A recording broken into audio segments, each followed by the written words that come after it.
MyMac Podcast 866, Macstockio.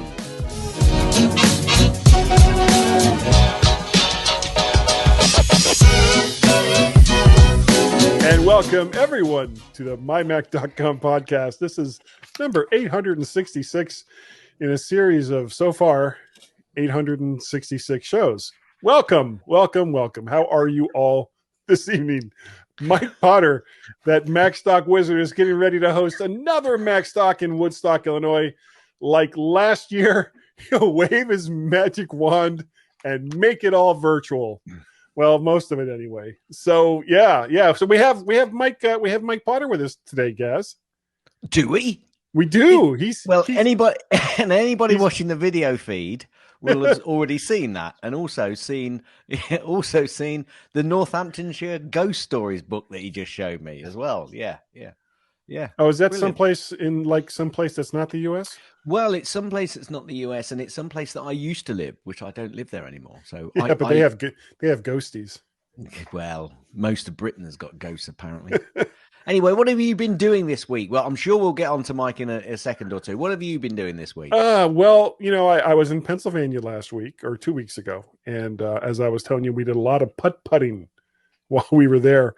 And now that I'm home, well, bowling seems to be on the agenda since I went twice. Not once, but twice this week. Once with the guys from work. And then the next night with my son, Peter, his girlfriend, and two other people that he knows. And also Tracy went. So 3/4 of the family was there.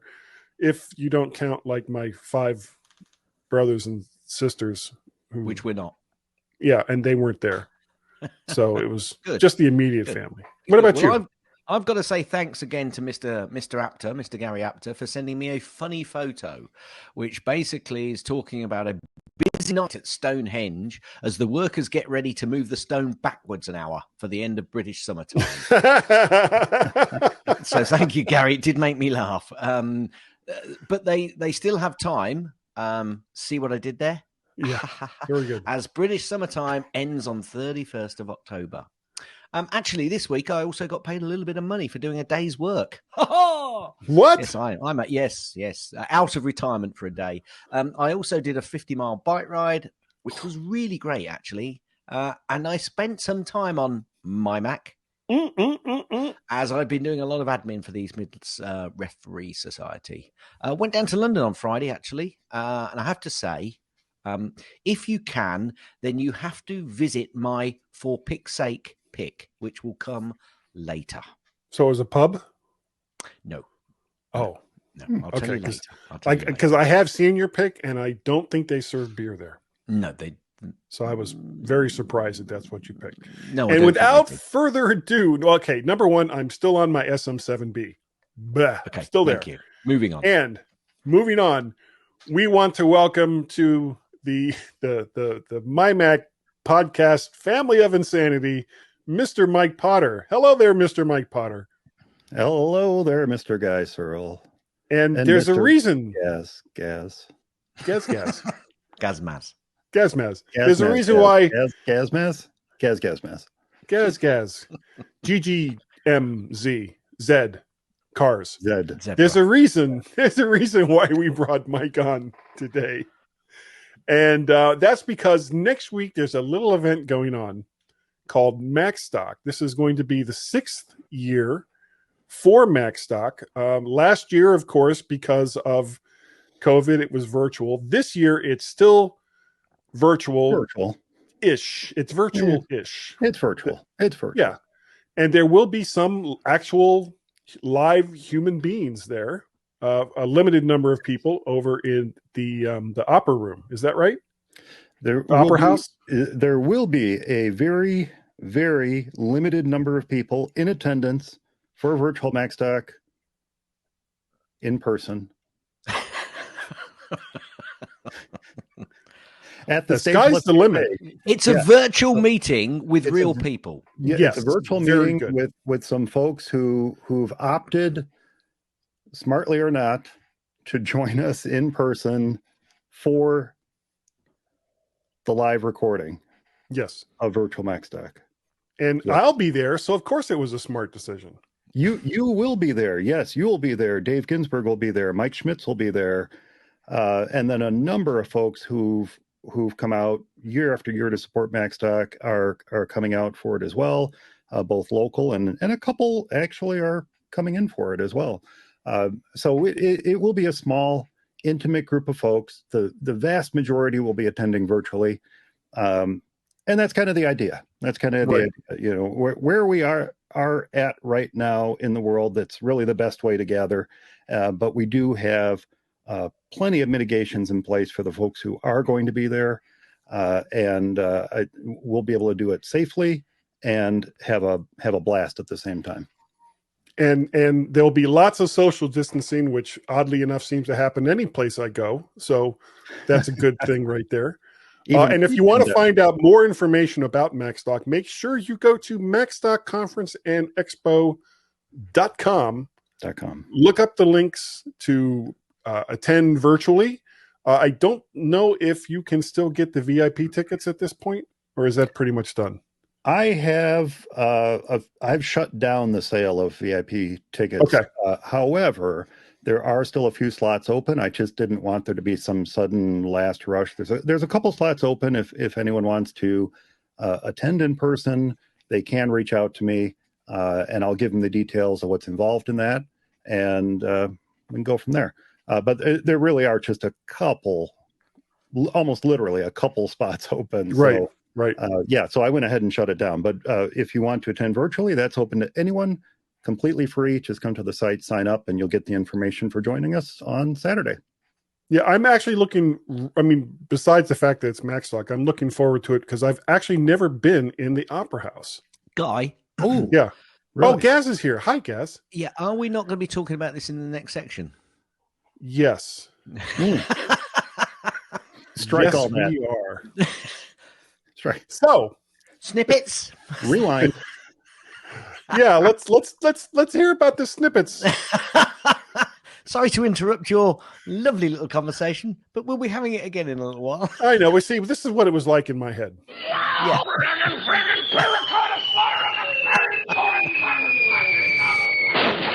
I thought so. That's normally how it is in your head. Anyway, we're gonna jump in because we are gonna try and do my snippets and then possibly talk about the event very quickly in this first section, as Guy has already started down that avenue. But we're going to jump into my snippets, and then and Mike, you can interrupt and not interrupt, but interject if you want to on any of these stories. Yeah, I'd never do that. They're very, very quick stories. Interrupt and interject. Into both. Anyway, Gazzy snippets. Right. Apple says motorcycle vibrations can damage the iPhone cameras. Now, I mentioned this last time, but funnily enough, the Apple event showed somebody with an iPhone on a motorbike. Just making that point. Just also taking a spill on a bicycle. Yes. Well, that's gone down very well with Carl Madden. Yeah, I bet it has. And he was reminded several times on his podcast about his fall on a bike. Anyway, Apple releases OS 7.6.2, which is the Watch OS, with important security update.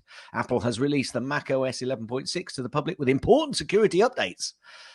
Apple says that iOS 14.8 patches the iPhone attack that defeated blast door protections. Don't know if everybody noted that they got a sudden update this last week, and there was quite a lot of news, including the BBC's tech page on their website saying, you must update now because they are flawed. If you have not updated your phone, if it's capable of running that particular update, if you haven't updated your iPad, if you haven't updated your watch, if you haven't updated your Mac, for the love of God, do it now. That's not a joke. Do it now. No, he's being very serious, actually. Anyway, serious. Moving on. Epic Games paid $6 million to Apple as required by the judge following the conclusion of the trial. Whether they'll, Guy thinks that's really funny. iPhone 11 owners head the list of those upgrading to the iPhone 13. And Mike's going to be quizzing me about that in a little while while I tell him what I've done. Apple VR headset plans progress as the company tests 3000 DPI display. That will make Carl Madden very, very happy. Apple can still charge its App Store 30% fee even after the Epic ruling, analysts say, and we all know what Guy thinks about analysts. Nothing good. Enough said. Apple retires the leather loop. I wanted to put this. I so wanted to put this in. It just made me smile. Apple has retired the leather loop watch band design originally introduced in 2015. Sad face. Sad face.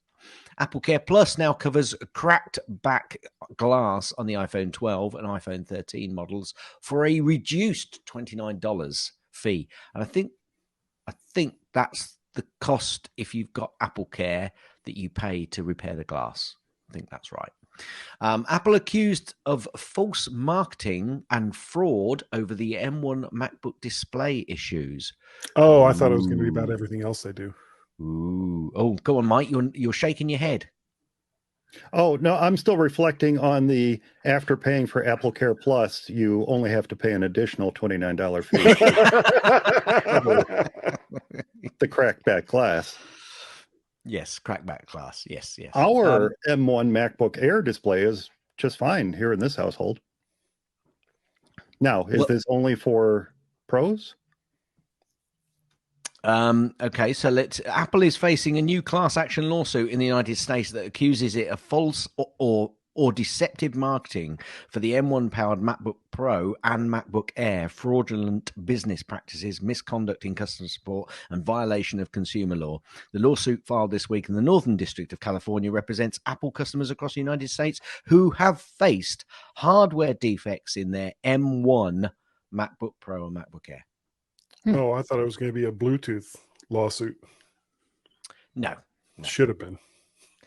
Apple Pay arrives in Chile as its South American expansion continues. Apple seemingly adds Russia to a list of countries where iCloud Private Relay won't be available. Color me stunned. Absolutely. Oh, wait, hold on. There we go. Can you please update that? And a very apt story for me. Apple starts offering 0% financing on iPhones for 24 months in Canada.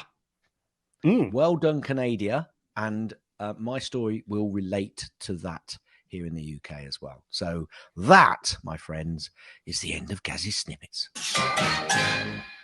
And moving on from now, normally this is where, because you only have a couple more segments for the ordnance survey, right?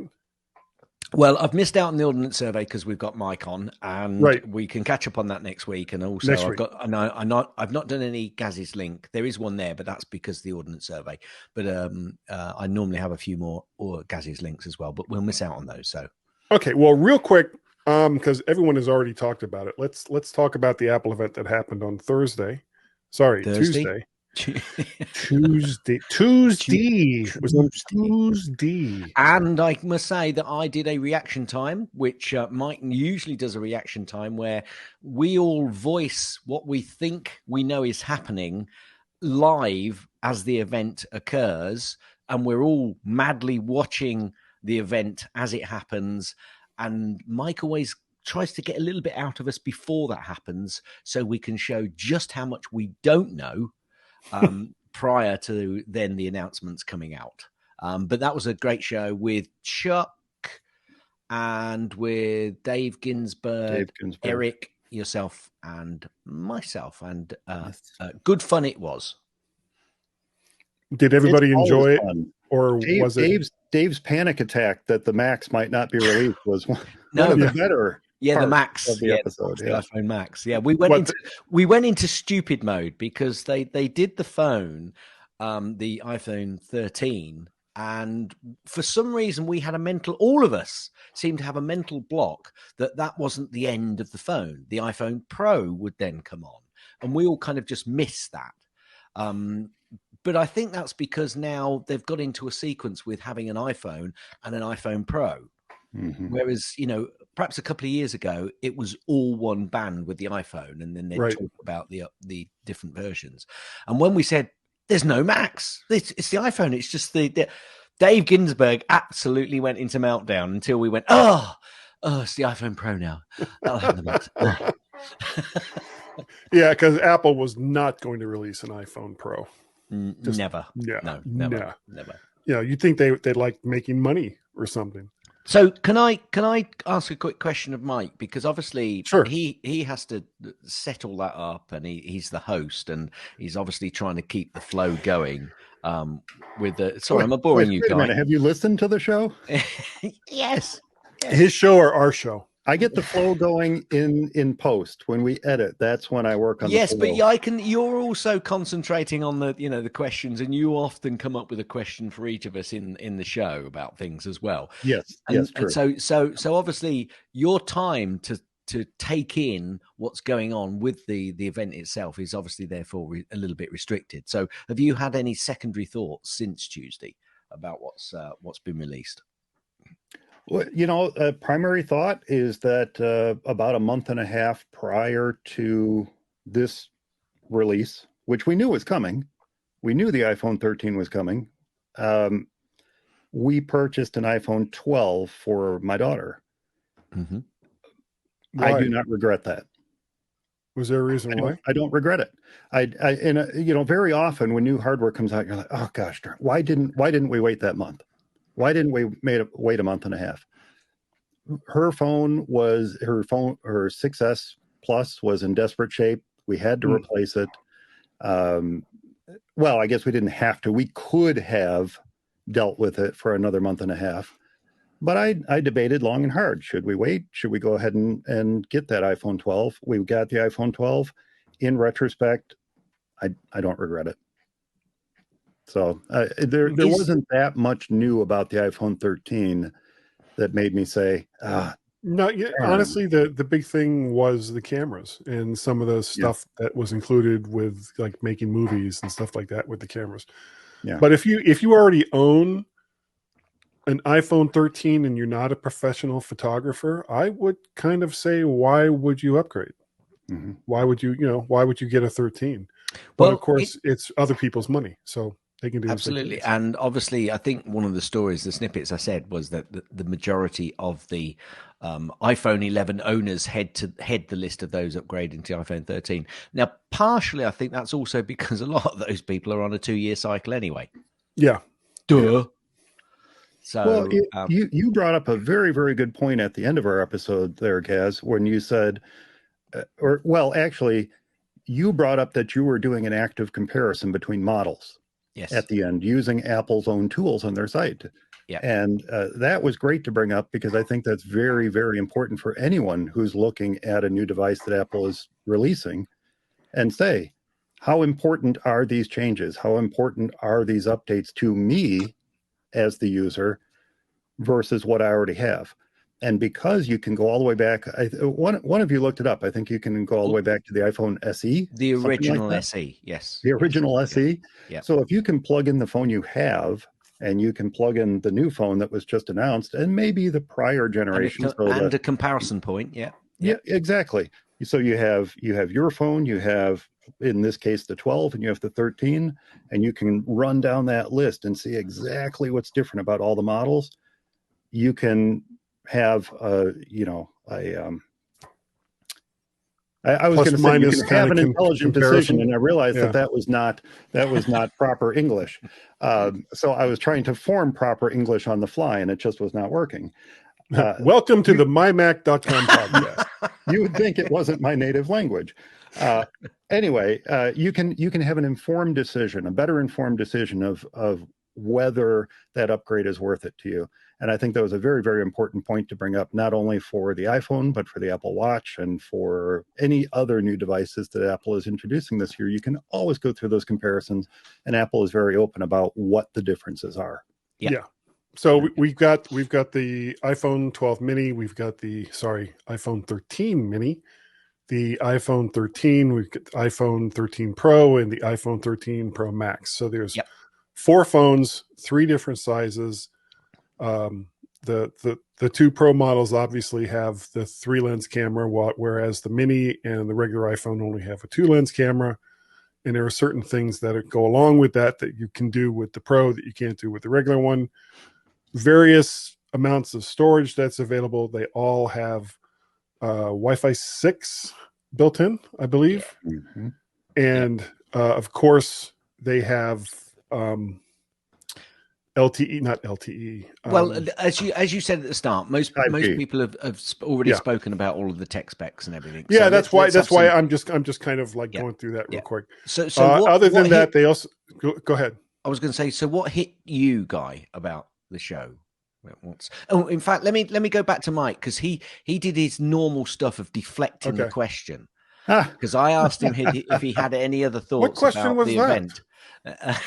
I asked him if he had any thoughts about the event, any further thoughts after the event, and he then deflected the question back to the fact that I'd made a note about the comparison after. No, I think I in retrospect, as a family, we made a decision to purchase and there were tons of these articles in the Macosphere, or the Appleosphere, I should say, not Macosphere, the Appleosphere, the week before. Should you buy an iPhone 12 or should you wait for the 13?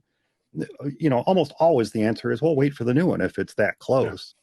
But when you have a month and a half to decide, and we made that decision, now that the event is over, I'm fine with that decision. Can I ask a question? Did you trade the old phone in? No. Okay. Well, one, it's not worth anything. And 2, we always find some way to repurpose old iPhones around here. Yeah. One is being used as the primary music player in my wife's store right now. So, cool. We find a way to repurpose them around the house, or they sit on my desk abandoned and lonely. I'm sorry, phone. But anyway. Yeah, so Gaz, that the iOS world, and by that I include the iPad, I include the Apple Watch and all that stuff. It doesn't. It's one of those things that's cool, but it doesn't really trip. Yeah, there you go. It doesn't really trip my trigger like new Macs do. No. Get back to me in a month when the new Macs have been announced, hopefully, and we'll have that discussion. But look. I know what you're. I know what you're saying about the differential between the 13 and the 12, and I'll come to my decision-making process in a little while, because I've already interrupted Guy, and I'm actually amazed at how little he's already spoken on this show so far. So I'm going to jump into Guy. I'm trying to be good, because I know you're being very good next week. You're being incredibly, amazingly good. Well, here's. I don't know. Maybe this is the better. Would I like a new Apple Watch? Sure, that'd be great. But my current Apple Watch does what I need it to do, and so I don't feel compelled to get that new one. There's some cool features, the oxygen sensor, but that's not necessarily super important to me personally. There are lots of people it is important to, and they absolutely should get that. If they have an older watch that doesn't have it, they should get the new one that has that, because it can be very beneficial to them. To me, there isn't anything about the new Apple Watch where I say, it's a little bit bigger screen. I have very, very few needs. One of those needs is, does it still have the Mickey watch face? As long as it does, I'm cool, great. But there isn't, I don't take many photos with the camera on my iPhone. Tons of folks do. But again, it's one of those things that's not super important to me. So 5G, not super important to me. I don't do a lot of data uploading and downloading on my phone. I do it on my Macs. So, CarPlay? No, I don't do anything with CarPlay. Wait till you get a car that has CarPlay. Oh, I would love it. I would love it. You will be amazed. But right now, just leave the show right now. Go get a car. If I could find one. Yeah. Try to find a new car. And if you can afford one, even a second-hand one. You know, the beautiful The thing is secondhand ones are actually more expensive than brand new ones in a lot I of ways. could sell my 2008 car right now for a very nice chunk of change, but I can't turn around and buy anything new. Yeah. There's nothing out there. So, it's one of those lovely catch-22s. I guess I could sell it and sit on the money until new cars are available again, but Yeah, just ride your bike to work every day. it's a long 12 miles up to Woodstock. Especially now with winter coming on. What's the That's right. What's the worst that could happen? What's the worst that could happen? I'm forgetting a Chicago winter is probably a little bit harsher than our winter. Yeah, a little bit. A little bit. So, Guy, what did you think? I watched the presentation, and at the end of it, I have to say I was underwhelmed. To me, it just wasn't a very exciting event. It was all mostly not much in the way of innovation. It was mostly just, here's the new phone and it does a couple of new things, but it looks exactly like the phone or iPad or what have you that came before. Now, having said that, my wife is on an original SE, iPhone SE, and it's starting to have issues. And I'm on an SE2.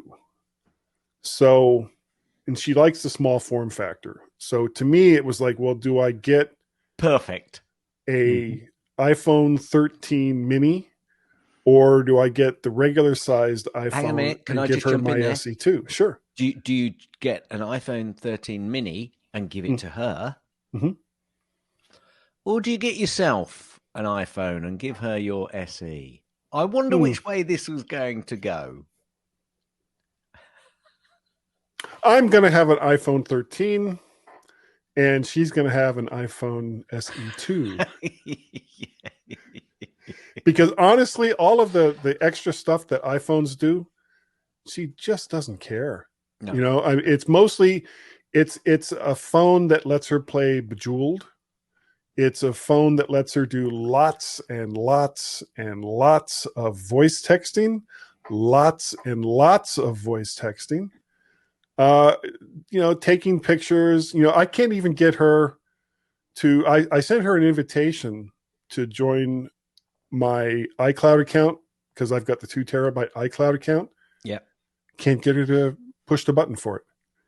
But she'll complain all day about the lack of storage that she has for pictures. And it's like, I sent you that invitation. She's like, yeah, blah, blah, blah, blah. It's like, okay, all right. Never mind. I'm not going to argue about it. We've been married for 29 years. And I've learned a long time ago that arguing with my wife is a losing proposition, even when I'm right. So I just don't do it. It's like, okay, fine, we're good. That's why roll. What you do is you share that storage space. This is what I do. I share the storage space, and then I say, here, give me your phone. Oh, and then just go ahead and hit the buttons and make it happen. Go ahead and hit the buttons and set them up with it. They're all sharing my shared iCloud storage. Yep. Everybody's happy. Mm-hmm. No complaints. I just set myself up as the central IT manager of the household. Right. And what does the IT person do in a business? Here, give me your phone. That's give me your computer. Phone. And then they come to me and say, should I do this update? And I say, well, let's see. Give me your phone. And I do the update for them. So I was doing a lot of 14.8 updates on Monday night. Yeah, well, you basically just got them all lined up on a shelf, and you're like, click, click, click, click, click. Okay, come back in 3 hours. Guy, when are you? So you've pre-ordered it, I assume. Yes, I did. Okay. It's going to be here on Friday. You know what day I'm leaving for MacStock? Friday. Thursday. Oh, yeah. Well. So unless it comes like real early, it won't. Yeah, it won't. I won't have it until I get back from MacStock. But that's okay because my SE2 is just fine. So you can redirect the shipment. Yeah. No, to Mike's house. Because what would happen is something would go wrong, and this is it's slightly delayed, but it'll get there Wednesday. You know what day I leave? Tuesday. Tuesday. Yeah. So it's like no, actually, you see that that for me, both of those things that you've just said, is a definitive article, so it's not a problem. What is worse is if it was arriving on the day that you were leaving, or arriving, that would suck because then you'll be on pins and needles. Yeah, that is. I'm gonna get I've got to go now. I'd be at the airport, and my wife would text me, "Oh, your phone came." It's like, get in your car right now. So it's better. Get down here to the airport. That you're going the day before. Yeah, you're leaving. So yeah. So when I get the text going, some box came for you, I can just shake my head and go, okay, it'll be there when I get home. Now, may I ask again, did you say iPhone 13 or iPhone 13 mini? iPhone 13. I'm not getting the Pro, and I've had the SE2 for a while. And for those who don't know, I do this thing called Guys Daily Drive once or twice a week. Mm-hmm. And I live cast it on Facebook while I'm driving my car to work. I love that. I do Guys Daily Drive once or twice a week. Yeah, it's so crazy.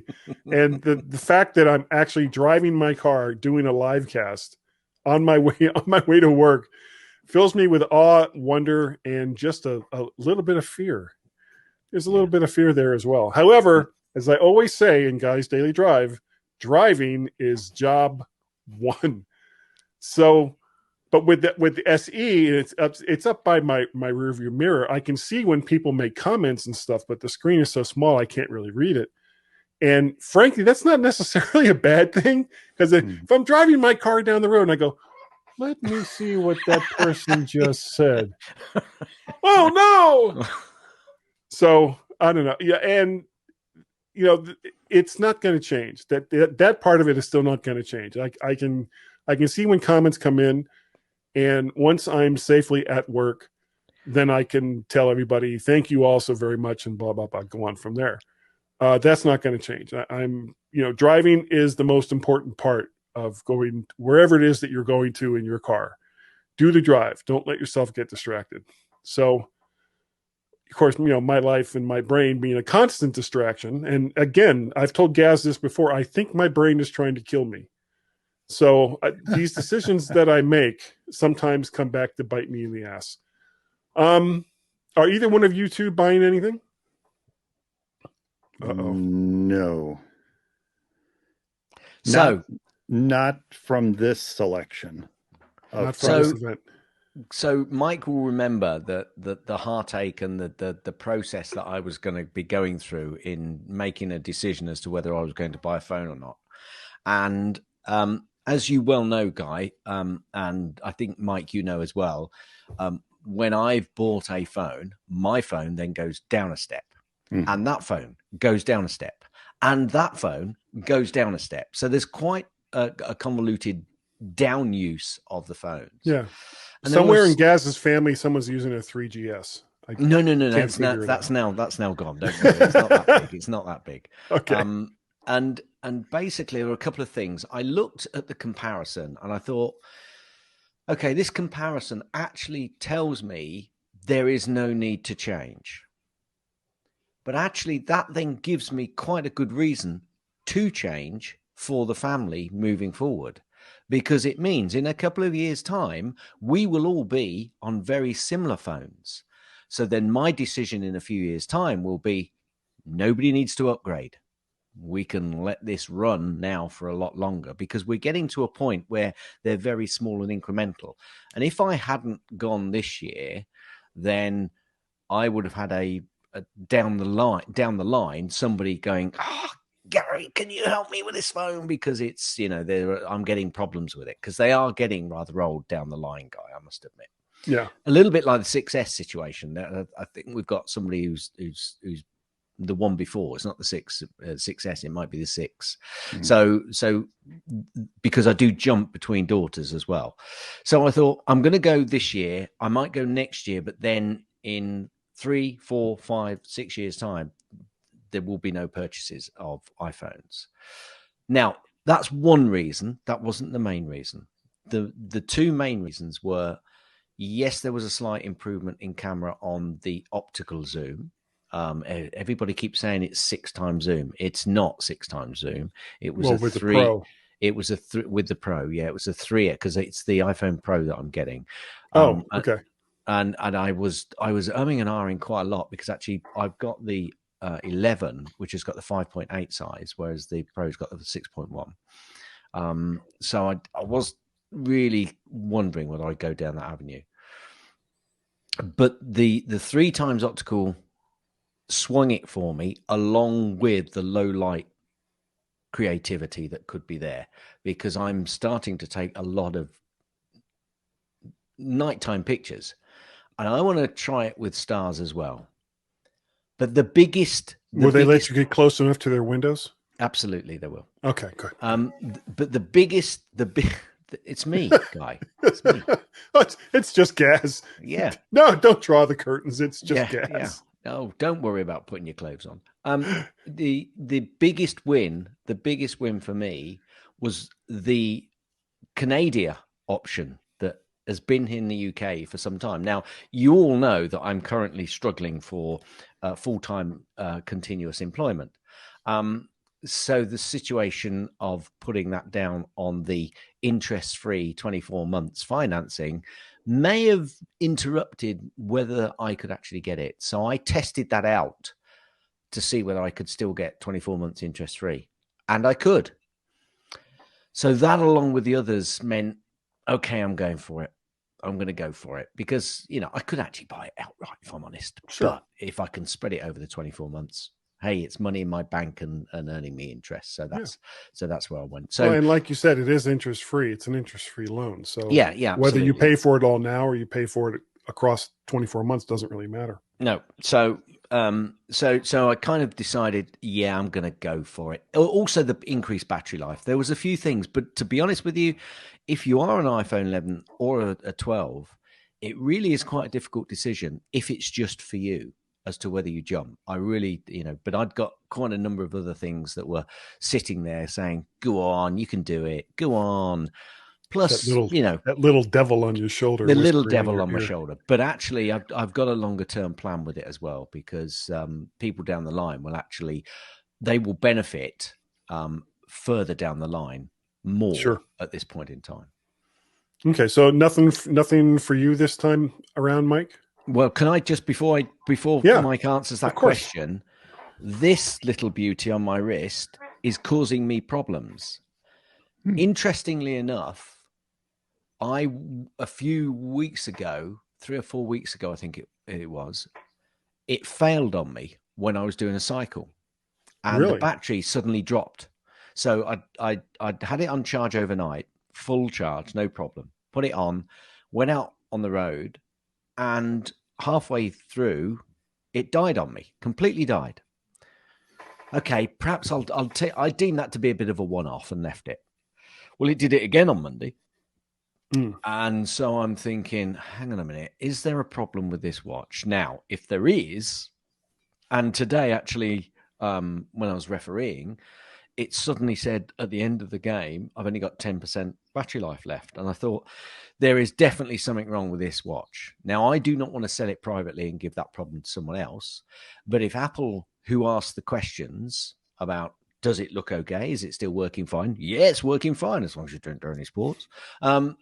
Then I might, when the new phone comes out, either go for a refurbished one if I can get some money back for this, or go for a new one as well. For like a 5 or a 6 if they have one? 6 or a 7 guy I'll go for, because... Well, they're not going to have 7s for a while. Yeah, so I'm going to wait for the 7 to come out. Okay. Because the 7 is later in the fall. So I'll live with it for the time being. If it's going to be November, then I might jump for a 6, because I don't think there's a lot more in that watch. It's a little bit like the 13 and the 12 comparison. So I think there's like 2 special watch faces for the 7. Yeah, compared to the others. I mean, it's going to probably have a slightly improved battery, and it's got a slightly larger face. So those are the only things I've got to think about. But I think there might be a new iWatch if this keeps failing on me. So that's the only thing. So I could have 2 items, but that would be well over and above what I would normally do, I've got to say. Okay. So, but nothing for you this time around, Mike? No. Speaking of your watch there, Gaz, it sounds like a classic lithium-ion battery failure, and that's what they do. They get down to that 50% or so, and then they just cut off. Yep. Yeah. And that's what it sounds like. So you do Yep. have the option, of course, of bringing it into the Apple Store and saying, "Hey, I want to swap the battery," and more often than not, they say, for $30, we'll swap it for a like model, and you'll get a refurbished one. Well, funnily enough, you both were talking about the oxygen count. And initially, I didn't think that, because I think I made a joke about it on the reaction time, Mike. But funnily enough, Anne, who never takes any interest in the tech, she said, "So does your watch do an oxygen count?" Oh, what? Well, that would be useful. Would she you like me said to get one that does? She said, that's quite useful having your. So, that kind of nudged me even a little bit further down the line. So we'll wait and see. But yeah, you're right, Mike. That it's a classic drop off battery issue. And to answer your other question, there are refurbished Watch 6s. Yes, in the refurbished store. The biggest problem with the watch is finding the color that you want in the refurb store. Often you're refreshing every day until you find the one that has the color you want. Yeah. But yeah, no, Guy, to answer your question that you asked 10 minutes ago, there is nothing really that I'm ready to purchase. I thought about the watch. Look, I have a Watch 3. And it's still, and they're still selling them. They're still selling them now. I mentioned this on For Mac Guys Only, and it's been mentioned multiple times in articles since. Apple should not be selling the 3. It's ridiculous that they're selling the 3. Yeah, this has 4s or 5s at the very least. Yeah. This has 8 gigabytes of memory, but what they really don't tell you is that 8 gigabytes of memory is halved. There's really only 4 for you. And I have nothing on this watch. Nothing. No third-party apps, no music, no podcasts, no photos, nothing on here. And I don't have, at 2.1 gigabytes free, I don't have enough to install the update. Wow. So every time an update comes out, which we know sometimes come out more frequently, sometimes less frequently, you have to wipe the watch, back it up, wipe it, do a restore, which installs the latest version of the OS, then restore your backed up data, and then your watch is ready to go, maybe in 2 or 3 hours, versus just letting it update overnight. So that is my biggest pain point with this watch, is that I would sure love a new one that allows me to do updates easily. Not that it's a hard process, it's just a pain in the rear process. And it prevents me from doing updates. So that's the biggest problem with this watch. Otherwise, it does everything, fitness wise and whatnot. It does what I need it to do. But yeah, I don't feel compelled to. Maybe next year, maybe that flat square edge design will come out and I'll say, oh, that's cool. But I do like the rounded edge. I don't know if I want flat squared edges on the watch. I'd have to wait and see it. Yeah, this is. I don't even know if this is a 5 or a 6. I think it's a 5. I think you've got a 5, Guy. Yeah, but I have no desire to change it out as long as it lasts for the complete day and it buzzes me when I'm using CarPlay and stuff like that. I don't care. Now, so I get a day, and I get almost 2 full days out of mine on the battery. Yeah. And when that stops happening, when I can't make it through the day, then it's time. Maybe if I find a good deal on a refurb one before then, I might jump, but yeah, I don't. Yeah. Okay. Well, putting this event aside, and we got to snap this up. Putting this event aside, what is it that you are looking to buy next in your Mac life? My Mac life? Yeah. Well, interestingly, I'm reading one of your notes right there on M1 Max and virtualization. And that is I would love an M1 Mac. I love what I'm seeing in terms of the speed They're so of fast. those machines. Yeah. I certainly saw everything you put out about yours. Bluetooth sucks. Sorry, excuse me. What? Bluetooth. What? He said Bluetooth sucks. Bluetooth sucks. Okay, well, it just does in general, whether it's an M1 Mac or not. It just does. But I am looking to replace that Mac I'm looking at right now. Shh, don't listen to me. Don't listen to me. You're fine. Keep working. Keep working. Everything's fine. We'll find a new home for you. I still love you. Yes, with all my heart. And it probably would, if I got an M1 Mac, this would stay in service. Now, is that a Mac Mini or is it an iMac or what is it? It is a 2012 Mac Pro. Okay. Yeah. My son Peter is using my 2010 Mac Pro right now. With tons of storage in it, lots of memory. Best machine they ever made. Absolutely amazing machine. I love it.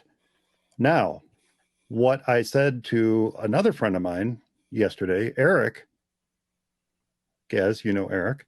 Yep. I said, talk me out of this decision. And that decision is an Intel Mac Mini with a 6-core Core i7, 32 gig of memory, and a 1 terabyte SSD. No.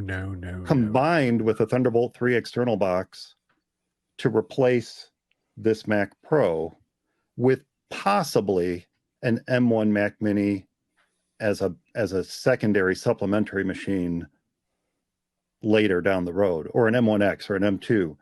The reason being, I do a lot with virtualization on here. There's a fair amount of software that's Intel software. It's never going to be updated. Never going to be updated. And 32-bit. It's hard to, well, some 32-bit, but that's a moot point. If I get a new Mac Mini, it's a moot point because it's going to come with Big Sur or Monterey or whatever. But Apple is still selling them. They're still selling Intel Mac Pros. They're still selling Intel 27-inch Intel iMacs. It's hard to imagine, although they've done this to us before, it's hard to imagine that they're selling these $6,000, $10,000 machines, and in a year or two is going to say, we're done. Sorry, you're on your own. Go run Linux. We don't care. No, they won't do that. No. They'll support them. Good. See, that's my point. They're not going to keep selling them. And so when they first came out with the M1 Mac Mini and the 13-inch MacBook Pro and Air, my prediction at the time was that other than the Mac Pro, they were going to complete the transition before the end of this year. That can still happen, though I'm starting to doubt that they'll do all of the various machines, because I think they're waiting for whatever they call the next version of the M series to come out with the bigger iMac and the 15 to 16 inch MacBook Pro. And until that chip is ready, they're not gonna release those other machines. But I can tell you that, Bluetooth aside, this M1 Mac Mini has been phenomenal. I mean, I don't know if you use DaVinci. I use Final Cut Pro. Okay. Well, everything I'm hearing between Final Cut Pro and DaVinci is that there's really not that much more that hasn't been so heavily modified on the Mac side that will run DaVinci or Final Cut Pro better than a 16 gig RAM M1 Mac Mini or MacBook Pro, 13-inch MacBook Pro. Well, I heard that too. But on the other hand, there's no Intel operating system that the M1 Mac Mini will virtualize. Not currently, no. I don't think there will be. Everything I'm reading out of Parallels and VMware is that the effort to emulate Intel on the M1 is just it's not worth it. The market is too small. If there were millions of people chomping at the bit to still, and you know what, 5 years ago, 5 years ago, it would have been worth the effort because nearly everyone that was switching over to the Mac was doing it in a way so that they could also run Windows. But I think what Apple has found out, and it's part of the reason why they don't really support Boot Camp anymore, is that fewer and fewer people switching to the Mac or longtime Mac users are bothering to put Windows on their machines anymore. So the M1 kind of just put the nail in the coffin for virtualizing Windows, or at least the x86 version of Windows. So without making this conversation even longer, so I'm faced with this decision dilemma. So let's say I do get the M1 Mac Mini. Wonderful. I would rather not get an M1 because to me it feels very much like the Core Duo of the Apple Silicon timeline, that it's going to be with us a very, very short period of time before that M1X or M2 comes along, and then that M1 just kind of becomes an afterthought. So I feel like even though we did purchase an M1 MacBook Air and we love it here in the household, it's an awesome machine. I feel like purchasing an M1 Mac Mini as my primary Mac for a long haul is not a good decision. That waiting for at least the next model is the right way, M1X or M2. Now, can I let you in on a secret? Please. I'm waiting for the M1X, M2 Mac Mini to come out as well, and I will buy one. And I don't want to buy your used one. It's a great one. Either probably not my wife, because she has, in a way, the 2017 27-inch iMac that I gave up for the Mac Mini. Other than Bluetooth, this thing has been amazing, and it doesn't feel like, to your point, the Core 2 Duo, because the Core 2 Duo was Not really Core kind 2, of a dog. The Core Duo, the first one. Yeah, well, Core Duo was a dog. It really was. And I think once we see the M1X and the M2, we're going to say, oh yeah, that M1 was a dog. Because the thing is, we're comparing it to something with what was before, what was there before. And in terms of speed, it's easily as fast, if not faster, in almost every category than the machines that they're replacing. Whereas the Core Duo machines, at best, were barely keeping up with the high-end G4s and G5s when they first came out. Right. So to just chivvy this along, Guy. Sure. Because one of the things that you wanted to do was to chivvy this along. Okay, so to emulate what I'm doing right here, I'll wrap up in 30 seconds. To emulate what I'm doing right here, if I went M1 Mac Mini, I need to somehow supplement it with a machine that can do the virtualization I need to do. So that means, in my mind, you're not going to get Windows, an Intel Mac, or a Linux box, because I can do all the virtualization I need to do on a Linux box. Now, that's great. One desk. I have 2 desks I need to replicate this on. So it's not just 2 machines, it's 4 machines. Oh, your office too. Exactly. So it's a lot more complicated decision when you factor all that in versus, do I just get an Intel Mac Mini in the refurb store, decked out with everything I can get on? It's going to run circles around this Mac Pro as is. I'll be oblivious to the fact that the M1 is that much faster than the Intel Mac Mini, because I'll just be thrilled that it's running faster than what I have. Yeah. So that other than that's VM, something I'm looking at. Other than virtualization. Yeah.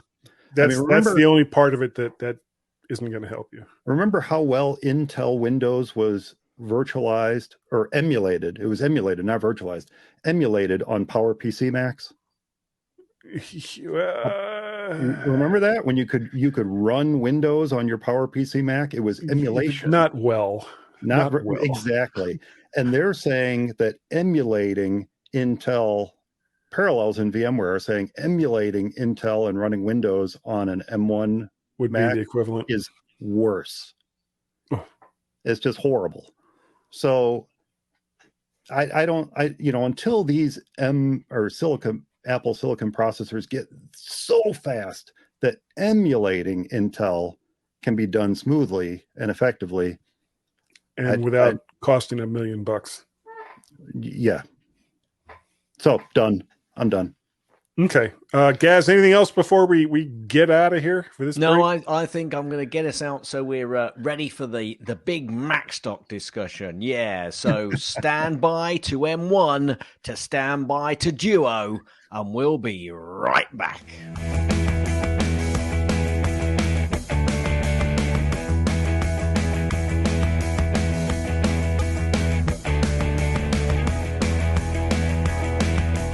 And welcome everyone to the second part D of the MyMac.com podcast, where we're going to continue the discussion that we had at the beginning of the last segment of the MyMac podcast. Before Gaz reminded me that we were supposed to talk about it in this section of the MyMac.com podcast, which is, of course, MacStock 2021 with Mike Potter. Hey, Mike, let's talk MacStock. Virtual MacStock. Now,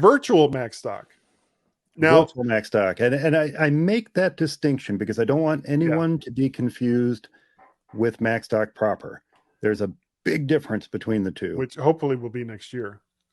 Virtual MacStock is just a way to kind of keep that community alive, keep the spirit going, and ultimately to have fun.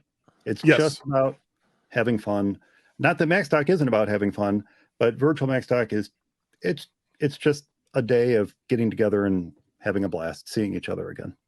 And remember, if you want more information, you can go to MacStock Conference in Expo.com. Is there a shorter URL that you have, Mike? MacStockConference.com. We'll get you there. Didn't you have MacStock 2021? Weren't you getting those for a while? I believe, let me test it here. I believe MacStock 2022 will also work. Yes, if you just type in MacStock 2022. Okay. So MacStock 2022 will get you to the site for Virtual MacStock 2021. Yeah. All roads lead to here. That's right. All roads lead to Bill Murray at MacStock. It's a big pink button right on the homepage, MacStockConferenceandExpo.com, MacStock. Big pink button to go and learn more about Virtual MacStock. And are you going to have that service that we had last year with that big open room that people could walk around in? I can't remember what that was called now. High Fidelity. It was called High Fidelity. Yeah, that was so cool. It was very cool. And I am using something very similar to High Fidelity. It's not High Fidelity, though. And I actually, so High Fidelity has switched over to more of a licensing. Sure. They're licensing their technology now instead of making it available to people to subscribe. So I'm using something called Kumo Space this year. And what's cool about it is instead of just being audio, it is spatial audio, like High Fidelity was, but there's also video. So the camera from your Mac can pick up your face and broadcast you live into your avatar in the room. Really? That's going to be wild. Which is wild. And then I can set up multiple rooms. So there's going to be at least 8 rooms. Each room can hold up to 30 people. Some of the rooms are going to have the YouTube live stream running in them. Mm-hmm. And then, provided it works, they say you can do a YouTube video, but they don't specifically say you can do live streaming. But I put the link in there. Seems like it might potentially work, so we'll see. So 3 of the rooms are set up with that, and one of the rooms is set up with information about the presenters. So every presenter has a table, and at the table will be a link to their website. And then there's also a special guests bunch of table, which happens to include Mr. Guy Searle and MyMac.com on it. So that's all in one room. And then you guys have influenced me. I'm going to rename one of the rooms I set up in Kumo Space to a podcast lounge. Nice. So you can go in there and you can do your do our live cast, or not, your like, live well, I cast guess it from would there. be a live cast, so we'll have to like watch our P's and Q's there, Gaz. Yeah, I can do that. yeah. I'm honestly, folks, I'm usually the problem when it comes to live So streaming. can I just remind people, in case there's anybody who haven't got a clue about MacStock and haven't got a Okay. clue about that live lounge that was last year that you're gushing about completely, yeah.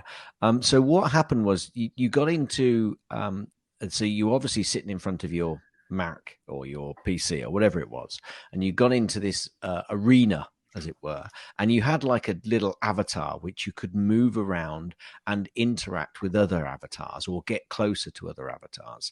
And if you had your if you had a headset on, so both ears preferably, you could actually hear sounds of people talking about subjects like you were in a real room. So, you know, when you're having a conversation with someone and you can hear someone over there and they say your name, and that gets your attention.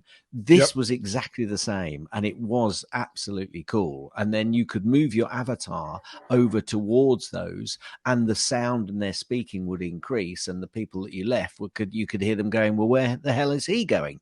You know, that sort of situation. It wasn't quite like that. I could remember there would be times when, you know, you and I would be talking, or I would be talking to someone, you'd see somebody come up and they'd throw in like a comment or two, and then you would just see their little arrow turn around and shoo, out they would go. And it was like, you son of a gun, where the hell are you going? You just got here. But one of the really cool things about audio that was involved with it, as Gaz was saying, you know, the farther away you were from someone, that, you know, the lower the volume would be. But if your avatar was actually turned in one direction or another away from that, you would only hear it on one side. It was amazing. And sometimes I would actually do that. I would like turn to one side and then move crab-like sideways to wherever it was. And I could hear the audio volume increasing in one ear and staying relatively low in the other ear. It was so much fun. And yeah, and I think that was part of the reason why people would just disappear. They're like, well, let me go see what happens if I do this. And then, you know, their avatar, you'd see it just flying all over the place. But it was a lot of fun. It was one of the great things about MacStock last year, and I'm sure it will be for this year as well, on top of all the wonderful speakers that are going to be there. So you'll be able to go into various rooms. You'll be able to see the presenters and their presentations. Sometimes live, sometimes I'm guessing, is anyone going to do their presentation live, or is everything going to be kind of pre-recorded and then like a Q&A at the end? Excellent question, Mr. Searle. We're going to have six presenters this year. I'll just kind of run down the list off the top of my head. We have Brett Terpstra, we have Wally Truinsky, we have Kelly Gamont, we have Mike Schmitz, and Allison Sheridan. Nice. So those are the six folks who are going to be offering presentations this year. It is going to be a MacStock Classic.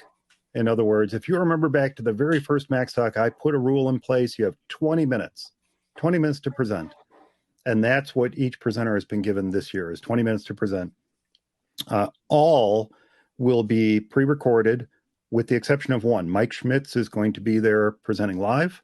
Nice. And everybody else is going to have pre-recorded presentations and be joining us virtually throughout the day. Two of them will be interview style, if you will, which is what we did last year when we kind of threw Virtual MacStock together. We did these, one-on-one interview type discussions with the presenters. This year, Allison and Wally are going to be interview style. Mike will be live. And then the remaining three are pre-recorded kind of proper presentations, if you will.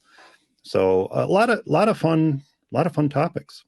Yeah. And whether you're able to ask the questions right after those presentations, or whether you meet up with the presenters afterwards in the virtual rooms that everyone's going to be, and the people will be going in and out during the entire event. This is going to be really, really exciting. So make sure you are in front of your computer at wherever it is that you live, at what time is it going to start, Mike? It starts at 11 a.m. Central Time, Chicago time, if you will, on Saturday, September 25th. And Okay, it's going that to is run until 4 p.m. Central Time on the same day. okay. So that's Five noon. hours. That's noon on Eastern. the East Coast. That means it's going to be at 8 o'clock. No, 9 o'clock on the West Coast. For Gaz, it's going to start at 5 o'clock in the afternoon. And you can follow, I don't know what Greenwich, how far away are you from Greenwich time, Gaz? 31st of October. So you're 1 hour And then it goes to behind? 5 hours, right? So we're current. What is the time where you are now? It's currently 3:30. Well, it's 8:30 here, so it's 5 hour difference at the moment. So Yep. And So what's 6 for Greenwich me. time right Yeah. now? +1 on that. Okay, so Sorry, -1 on that. -1. you're confusing me now, and I think you're doing it on purpose. We're currently British summertime. We don't change to wow. Greenwich time. We don't change to Greenwich time until the 31st of October. Okay, so it's going to be 4 hours. So that would be 4 o'clock p.m. Wow. 4 o'clock p.m. Greenwich time. Work your time zone out from there for when Macstock is going to begin. Is that correct?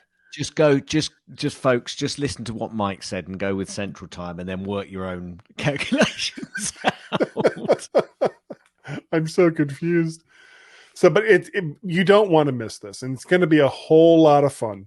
Is there going to be any swag that you're going to have for sale afterwards or during the event, Mike? There will be. Of course, it's Macstock. Swag. Of course, there's going to be swag. Everybody who's attending in person, and we talked about this in the first segment, the VIP pass holders, they get a T-shirt. You know, that's kind of the thing. You show up, you get the VIP pass holder, you get the T-shirt. However, the T-shirts will also be available for sale beginning on pre-order. Let me put it that way. They're going to be available for sale on pre-order beginning September 25th. And the reason it's pre-order is because I don't have a warehouse full of T-shirts. So right, you have to know how many to order them. They'll have a certain amount of time to get them ordered, and then I'll put that order in. And once they've come out of production, I'll ship them out to everybody. Okay, and there will be mini, pro, and pro max sizes. Hey, I'm kidding. Yeah, it's going to be the standard sizes, U.S. sizes for shirts. God, why do people listen to me? I don't know. Actually, what I started doing last year is the T-shirt, when a T-shirt's for sale, I have the size charts in there so that folks who are looking at them internationally or what have you will know how they compare. But I put in the standard adult, they call them adult sizes for T-shirts. That's me out. Yeah, that's because you're just a child. I am. I'm such a child. So we've got 6 presenters. Each is going to have 20 minutes. The event's going to go from 11 o'clock Central Time to 4 o'clock Central Time. Right. Figure out your own time zone. There's going to be some great swag. These presenters are going to be wonderful. There's going to be Q&As going on all day. There's going to be the virtual room that you'll be able to interact with so many of the other people that are there, whether they're there in person or they're virtually. I don't know how we're going to work that out with the VIP people. Wow, careful how I say that. The VIP people who are there, if they want to join in, they'll probably have to do it from like their hotel room or something. I don't know how much Wi-Fi there's going to be available. But regardless, this is going to be an amazing time, whether you're there in person or you're there virtually. So make sure you don't miss it. MacStock2022.com or MacStockConferenceandExpo.com are 2 terrific ways that you can use to get there. Did I cover everything? Did I miss anything? The only thing to be clear on is you don't have to go to the lounge, the virtual lounge, to watch the live stream. The live stream will actually be on YouTube. So anyone who signs up will get that link to go directly to YouTube and watch the live stream. And of course, there'll be the chat. The YouTube chat will be going all day long. And then the virtual lounge has its own little chat mechanism that works within each room. It's not lounge wide. It's just within each room. But yeah, that's what we're doing. Also, there will be probably some special events involving Dave and myself, who will be there live and in person with Mike. I know you had been talking with Chuck about doing. Mike looks scared now. No, what I was going to say is I'm hoping to hand Guy a camera and have him go around either among the VIP pass holders there in attendance, or even go out on the street if you want to. Now, in theory, we should, in a wide open area, we should have 300 feet on that camera. But I'm going to say about 100 to 200, 150 feet, maybe. But, we'll just see what happens. Yeah, if you see me suddenly just like spring back toward the Opera House, you'll know why. That's it'd be like me. Can they hold me on a tight leash on a rubber band? Whoop, right back to the Opera House. But if nothing else, I'm hoping you'll go around with a camera within the Stage Left Cafe and just kind of, chat with people in between presentation. Sure. Yeah, so do you want to scare the hell out of people? Reconfirm the dates. It's next weekend, is it? A week, yes. September 25th. Yep. From 11 a.m. Central Time to 4 p.m. Central Time.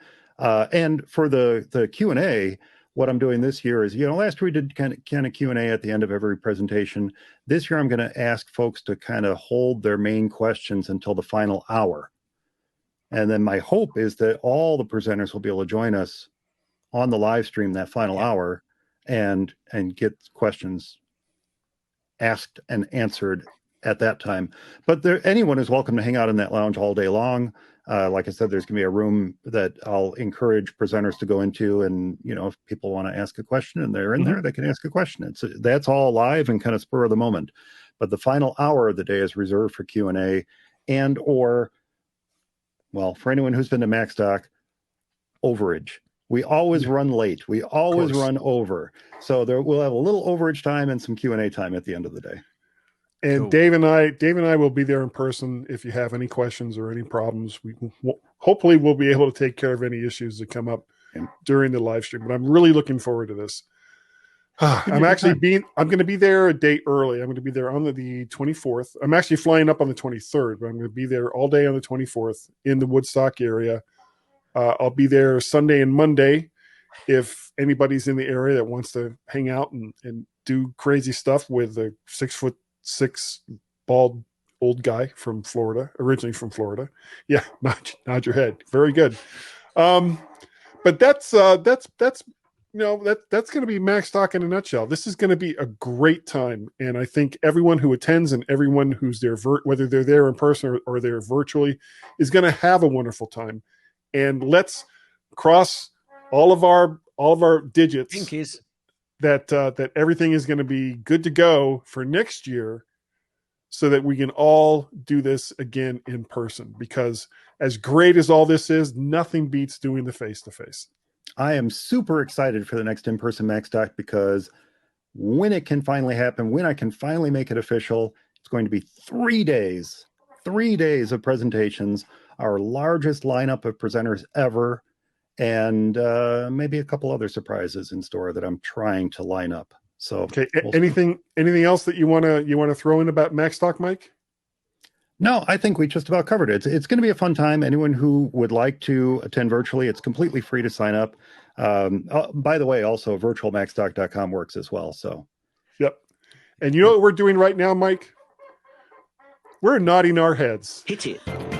And Gases, tips. Mostly. Gases, tips. Mostly. Gases, tips. It's time for Gases tip. Do you ever want to make an alias and put it in a new place so that you can utilize it in, a new area? No, I was born here. Oh, alias. Sorry. An alias on your Mac, Guy. Yes. Oh, okay. Well, what you normally have to do is right-click, create alias. It then duplicates that file, and then you move that alias. But wait a minute. Wait a doggone minute. If you hold Option and Command and move that file, it automatically creates the alias, which you can place in your new location. Nod's head. Oh, hit it. That's the end of Gaz's tips. That's the end of Gaz's tips. That's the end of Gaz's tips. Is that the, Mike's trying it now. Will you let me finish? Great tip. Guys, you are absolutely right.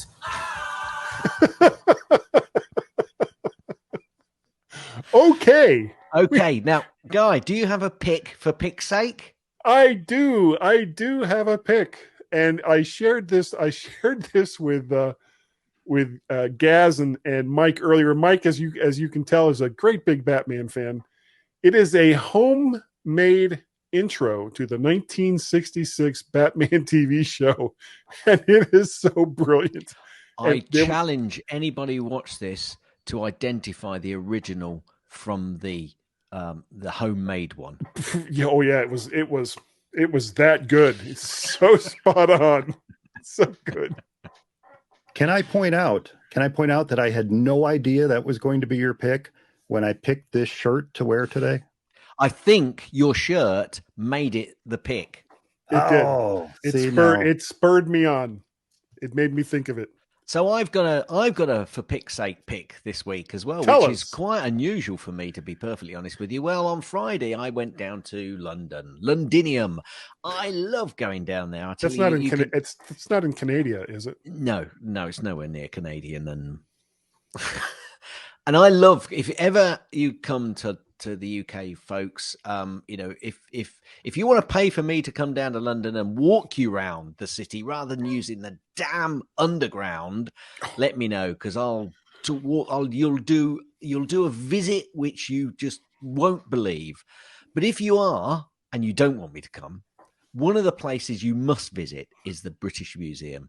It's fabulous. It's actually free to get in. You have to book, but it is free to get in. They do like donations, which obviously was done by myself.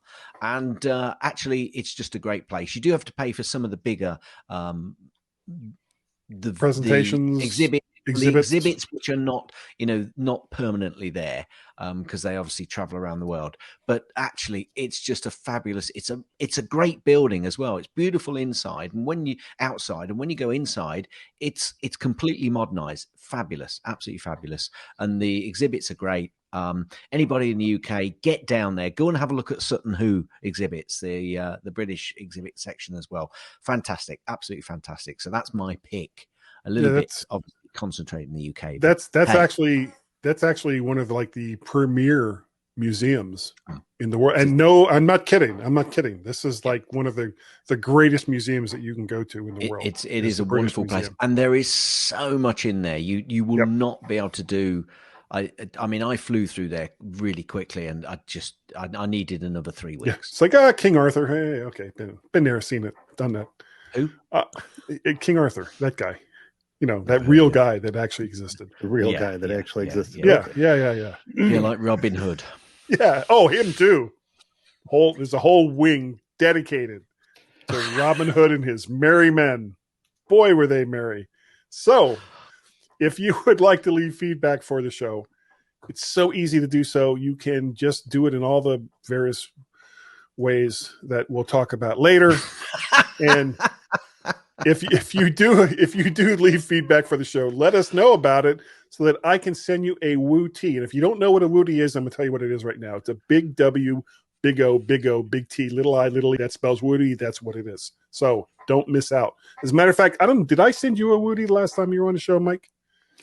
I do not believe you did.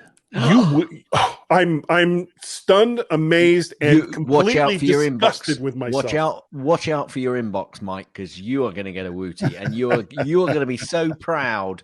You just wait and see. You will hold it on the wall. Yes, you will hold it up. You will hold it up into the air and say, "This is the greatest achievement of my life." Yes. And then you'll burn it. Yeah, and you'll be like, anyway. "Oh, what's this rubbish?" Toss it to the side. Anyway, you can also reach us. We have emails, we have Twitters, you can leave audio feedback. If you'd like to help contribute to keep the show going, you can send that to patreon.com/MacParrot. You can go to ko-fi.com/MacParrot. Or if you want to pay a pal, you can go to paypal.me/MacParrot. Now, Mike, if people wanted to get a hold of you and say, what were you thinking when not only did you come on to the MyMac.com podcast, but you actually invited Guy to be there in person, how would they contact you to say what a colossal mistake you have made? Now, wait a minute. Did I invite Sure. you? I seem to recall when I put out the YouTube video that I was potentially thinking about doing this, that I got a self-invite from you. Okay, well, let's call it a kidnapping. Which I graciously accepted, by the way. Okay, well, all of that regret aside now, how can people get a hold of you? The best way to get a hold of me these days is probably by visiting MacStock's website, MacStockConferenceandExpo.com. You can also find me on Twitter. I am most active on @MacStockExpo.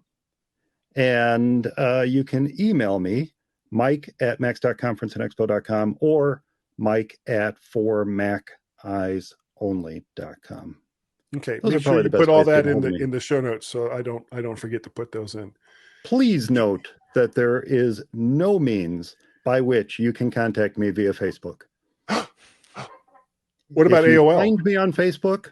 Don't even bother trying to contact me because you ain't going to get a response. It's not Mike. It is me, but it's not. Yeah. We It's call a that placeholder. person FM. It's Fake a Mike. cardboard cutout of me just holding my place in line. Saying, here I am. Yes. So, Gaz, if people want to get a hold of you, how would they do that? Easy. Send an email to Gaz, G-A-Z, at Cars. mymac.com or on the Twitters, twitter.com/GazMaz, G-A-Z, Cars. M-A-Z. You can also contact Guy and myself on the Twitters, twitter.com/Guy and Gaz, G-A-Y, G-A-Y, G-U-Y, A-N-D-G-A-Z. Cars. Excellent. You can also send an email to feedback@mymac.com. That's FWDBACK at mymac.com. Now, Yeah. You know it was a guy? well, We do. Pay no attention to that guy behind the curtain. They don't. Guy says mm, his name was Guy. No fooling. excellent. He's the guy. Guy. Guy, You remember Guy? They, Guy's the one. if you how could they want, forget?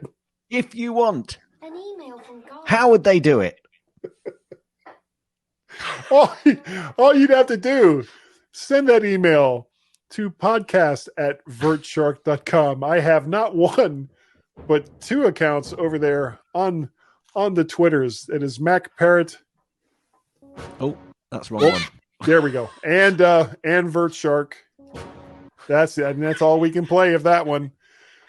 We have I'm laughing because Mike's reading a comic. and well, it's a Fantastic Four, so that works. We also have a Skype telephone number that you can call us. At least 3 people that we know of know this number. It is 1 or +1 outside the United States, 703-436-9501. That number again is 1 or +1, 703-436-9501. If you cannot stand to dial that 1 or +1, just use the Skype application and dial 703-436-9501. That is all you have to do. And Gaz and Mike, I have to say, number one, thank you both for being here. I really appreciate the fact that you're here, but I'm also mostly appreciative of all of the people who download and listen to the MyMac.com podcast. It's not enough to download. You got to listen too. We really appreciate the fact that you take the time to do so. And I would like to say that between the 3 of us, Mike is good enough. Also, Mike is smart enough. However, Wilf gone it. Woof. People like Mike. Vaya e MacStock e tenga una buena razón por la que no. También una nota de tu professor. Gentlemen, Yes. my uncle, who's bald,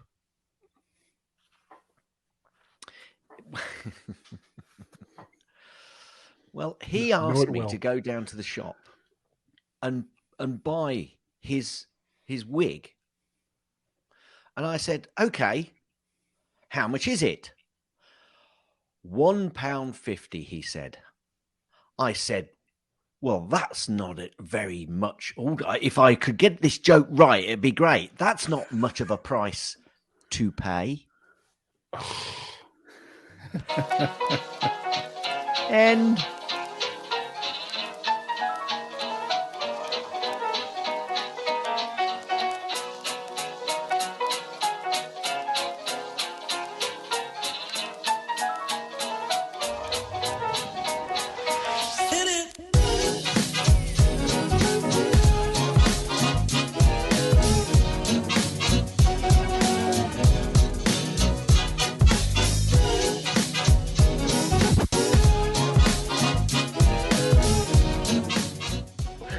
so you can all go home and there's nothing to worry about. Get out of here now. Go on. Go on home and go home.